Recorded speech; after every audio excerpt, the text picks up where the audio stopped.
Il suffit de prononcer un mot, pour qu'avec ce mot, tout homme pense aussitôt vie économique, chacun à sa manière, bien entendu.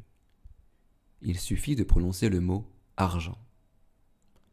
La plupart des hommes savent ce qu'est l'argent, vous me l'accorderez. Les uns parce qu'ils en ont beaucoup, les autres parce qu'ils en ont peu.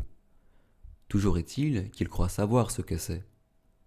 Mais le rôle que joue l'argent dans le corps social, la nature exacte de l'argent, nos savants économistes d'aujourd'hui n'en ont pas la moindre idée, pas plus que l'homme de la rue, dirais-je.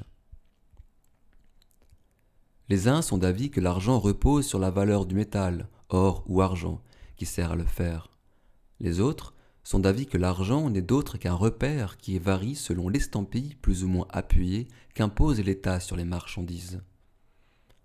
On parle d'un processus métaphysique de l'argent, que sais-je encore, comme il en va de tout le reste, car la science a toujours besoin de choisir des termes très savants, mais tout cela est à côté de la question.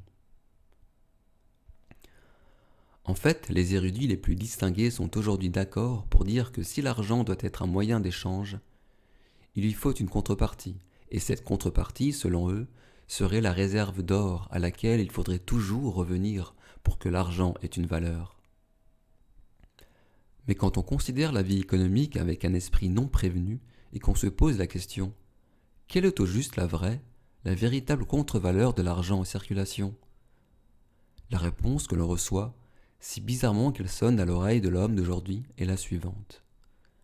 Qu'il soit d'ici ou d'ailleurs, l'or n'est qu'une valeur qu'en apparence. En vérité, la contrepartie de l'argent est la somme, à l'intérieur d'un territoire social, de tous les moyens de production, y compris la terre et le sol. Telle est la valeur de référence pour ceux dont l'argent n'est que la manifestation.